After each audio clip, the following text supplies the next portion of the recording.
Assalamualaikum warahmatullahi wabarakatuh. Salam Rahayu, Rahayu, Rahayu. Jumpa lagi dengan saya di channel New ID Sauler Tutorial. Di kesempatan kali ini saya akan meneruskan dari episode yang kemarin, yaitu dimana saya mengerjakan Samsung A52s 5G. Ini dengan kendala kerusakan yang terakhir yang belum saya selesaikan, yaitu ada kendala lain, yaitu problem di bagian sinyal tidak keluar teman-teman. Jadi untuk di bagian part pertama itu handphone sudah saya bongkar, yaitu untuk pengerjaan handphone yang habis kemasukan air, dan setelah handphone menyala itu ada kendala lain seperti ini teman-teman, yaitu ada mode pesawat yang tidak bisa dimatikan atau mode pesawat abu-abu. Jadi untuk mode pesawatnya sama sekali tidak bisa dimatikan dan tidak bisa diaktifkan atau tidak bisa dinonaktifkan teman-teman. Sedangkan untuk kartu SIM card itu terdeteksi di kedua SIM card, tapi untuk mode pesawat tidak bisa dimatikan, yang menyebabkan sinyal tanda silang atau tidak keluar sinyal sama sekali.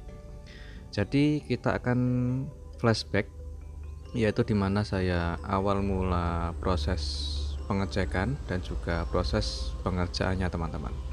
Jadi kalian agar tidak salah paham dari apa yang saya kerjakan, mulai dari awal pembongkaran, yaitu awal proses unboxing untuk kiriman dari salah satu sahabat subscriber. Beliau asal tebing tinggi Jambi, itu cukup lumayan jauh lokasinya. Dan untuk info ini setelah saya cek, itu ada bagian yang cukup lumayan banyak yang terdapat korosi, seperti soket konektor LCD, soket konektor mainboard, dan juga di bagian mesin teman-teman. Seperti inilah kondisinya. Jadi ini saya coba untuk jelaskan sedikit dari cuplikan atau dari episode yang sebelumnya ya teman-teman. Jadi untuk kondisi infonya kalian bisa agar bisa tahu sebelum saya proses untuk melanjutkan atau menyelesaikan pengerjaan di part kedua ini. Oke, di bagian mesin itu masih banyak sisa korosi ya teman-teman. Jadi untuk di bagian komponen yang ada di bagian mesin dan juga di bagian soket konektor kamera itu masih banyak sisa korosinya. Jadi sebelum kita melangkah untuk proses pengerjaan, kita harus pengecekan lebih detail dulu kondisi mesinnya teman-teman. Untuk di bagian ini adalah bagian papan charger atau UI board pada charger. Di situ juga terdapat banyak korosi, yaitu terutama di bagian soket konektor mainboardnya sama bagian komponen charger, dan juga ada beberapa komponen filter dari RF atau filter dari sinyal. Sedangkan untuk di bagian LCD itu saya koreksi juga masih ada sisa korosi. Yang di bagian itu adalah lubang dimana letak IC touchscreen, dan yang saya kerik itu adalah bagian soket konektor LCD. Sedangkan yang ini itu adalah bagian fleksibel mainboard atau fleksibel yang untuk jalur LCD dan juga jalur audio, charger, dan juga fungsi lainnya teman-teman. Jadi untuk di part pertama atau di episode yang pertama, kalian bisa cek linknya di kolom deskripsi, yaitu awal proses pengerjaan hingga handphone bisa menyala dengan normal. Tapi setelah handphone menyala dengan normal, masih ada problem lain yang belum bisa selesai, yaitu dimana ada problem seperti sinyal ya teman-teman. Setelah handphone saya nyalakan untuk proses pengerjaan awal, itu handphone sudah bisa menyala, dan setelah menyala kita cek untuk fungsi dari touchscreen-nya. Jadi untuk LCD dan fungsi dari touchscreen serta kontras layar LCD bisa berfungsi dengan sangat normal. Namun untuk di bagian yang sinyal belum keluar, seperti inilah kondisinya teman-teman. Jadi setelah saya cek untuk pengisian baterai itu normal atau bisa support fast charging atau pengisian daya cepat. Namun setelah saya koreksi lagi, ternyata ada mode pesawat yang berbayang. Seperti itulah kondisi kerusakan yang belum saya selesaikan teman-teman. Jadi untuk kedua SIM card ini saya cek dulu, itu SIM 1 dan SIM 2 itu terdeteksi ada kartu SIM free, dan juga yang kedua itu ada smartphone. Tapi untuk mode pesawat sama sekali tidak bisa dimatikan, sehingga untuk sinyalnya tidak bisa keluar teman-teman. Jadi di mana permasalahan untuk perbaikan atau mengatasi sinyal yang tidak keluar disebabkan oleh mode pesawat, itu ada beberapa faktor apabila handphone habis kemasukan air. Kecuali kalau handphone masih kering, bersih, dan belum pernah kena air sekalipun, itu kendalanya juga belum tentu di bagian papan charger, atau mungkin ada di bagian IC RF-nya. Jadi saya coba untuk koreksi dulu, karena di bagian awal part pertama atau di episode sebelumnya itu saya mendapati kerusakan yang terdapat korosi itu yang parah, itu adalah di bagian ini teman-teman. Yaitu di bagian ini adalah komponen IC driver atau filter dari RF, yaitu untuk sinyal. Di sini kita akan coba untuk proses pengerjaan. Saya koreksi lagi di bagian papan chargernya. Di bagian ini yang dekat lubang handsfree itu juga terdapat korosi teman-teman. Jadi untuk komponen filter sinyal itu di beberapa kaki komponen itu hangus ya teman-teman. Jadi kita coba untuk angkat komponennya. Perhatikan, setelah saya angkat komponennya, terdapat ada pin kaki jalur yang ambrol yang disebabkan oleh korosi air, jadi menyebabkan konslet atau short, hingga menyebabkan pin kaki konektornya itu hilang atau hangus teman-teman. Setelah kita angkat, kita coba untuk solder ulang dan kita kerik jalurnya di bagian komponen kapasitor. Kita bersihkan dulu sisa lemnya agar nanti mempermudah untuk proses pemasangan IC-nya atau pemasangan komponen dari filter sinyal teman-teman. Untuk di bagian ini kita kasih kawat jumper, yaitu untuk memberikan pin kaki yang hangus atau sebagai pengganti pin kaki komponennya yang ada di PCB. Sedangkan untuk di bagian komponennya ini saya coba untuk membersihkan dulu dari sisa korosi dan saya kerik di bagian pin kaki komponennya. Ternyata masih utuh teman-teman. Apakah kita pasang nanti bisa berhasil atau tidak, kita berusaha untuk coba memperbaikinya dulu. Setelah kita kerik untuk memberikan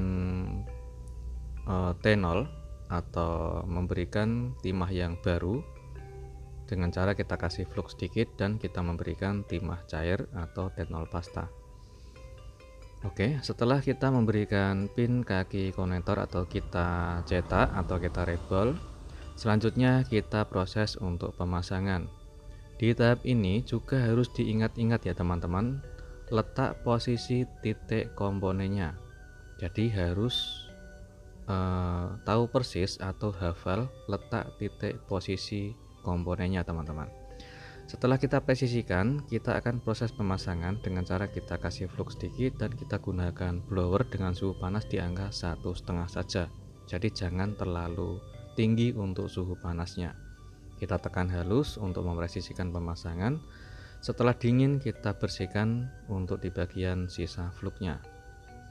Setelah kita membersihkan sisa fluknya, kita coba untuk cek ulang. Jika sudah terpasang, kita buang untuk di bagian solasi anti panas. Dan untuk yang dekat bagian mikrofon, ini sudah saya angkat, juga terdapat sisa korosi dan hangus di bagian PCB-nya teman-teman. Kita coba untuk membersihkan dulu dari sisa-sisa kerak atau sisa korosinya. Ada beberapa pin kaki yang hangus, jadi kita kerik dulu untuk memperlihatkan apakah jalur yang terputus atau tidak. Jika tidak ada jalur yang terputus, kita bersihkan dan kita kasih flux untuk memberikan timah yang baru, yaitu kita gunakan timah pasta atau T0 cair, dan kita presisikan ulang. Usahakan untuk pemasangan, saran saya sekali lagi untuk pin letak titik posisi komponennya itu harus hafal teman-teman. Sedangkan untuk di bagian ini adalah soket konektor yang ada di UI board atau papan chargernya. Setelah saya angkat, itu ada salah satu pin kaki yang ada di PCB itu juga terdapat hangus hingga menyebabkan jalurnya itu hilang, teman-teman. Saya coba untuk klik dulu di bagian jalurnya, apakah jalur terputus atau tidak. Jika terputus, kita hubungkan menggunakan timah, teman-teman. Kita gunakan timah cair atau timah pasta dan menggunakan flux secukupnya saja. Setelah kita memberikan timah yang baru ke bagian pin kaki yang jalurnya hilang, kita gunakan atau kita cari pengganti soket konektor yang masih bersih, teman-teman. Kita bisa mengambil dari kanibalan atau bisa menggunakan yang baru.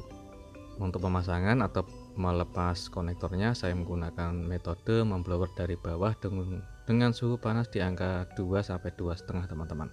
Setelah terpasang, kita cek ulang apakah semua pin kaki konektornya itu sudah terpasang presisi atau belum.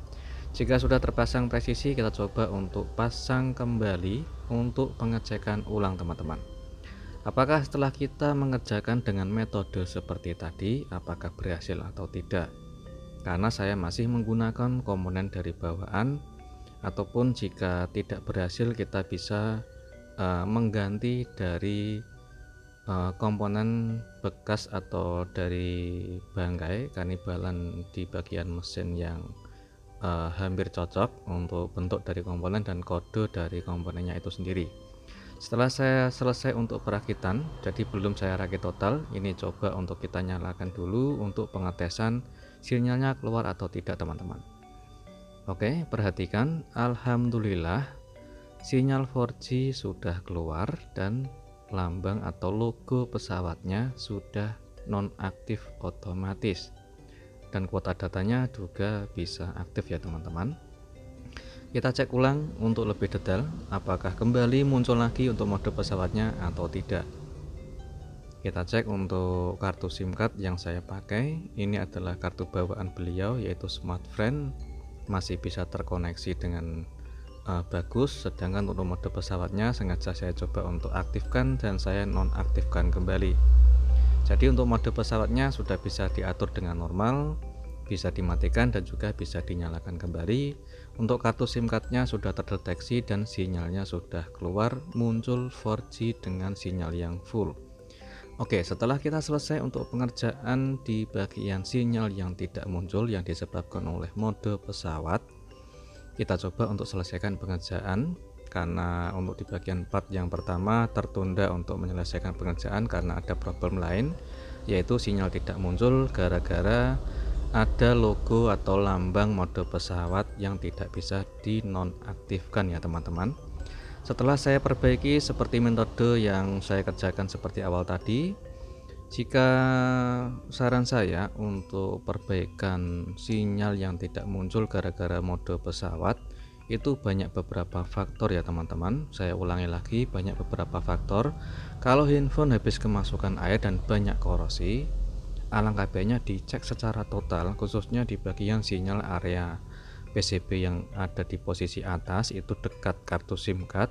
Jika ada beberapa komponen yang hangus atau korosi, kalian bisa cek dulu untuk hambatan dari komponennya atau short atau tidak. Jadi kita harus cek satu persatu. Untuk di bagian bawah atau jalurnya itu ada di fleksibel mainboard sama soket konektor mainboard dan juga papan charger atau papan UI board pada bawah ya, teman-teman. Jadi untuk handphone yang kemasukan air itu banyak beberapa faktor. Kalau handphonenya itu kering, belum pernah kena air, itu biasanya kendala hanya di fleksibel mainboard sama papan UI chargernya. Jika kalian tidak kepengen repot-repot untuk perbaikan, ya kepengen langsung diganti papan UI charger, itu boleh, teman-teman. Tapi saran saya menggunakan papan UI charger atau papan PCB bawah itu harus original 100%. Kalau menggunakan KW itu resikonya bisa mati total handphonenya atau konslet, ataupun bisa menyebabkan CPU dan RAM-nya itu bisa problem atau bermasalah, teman-teman.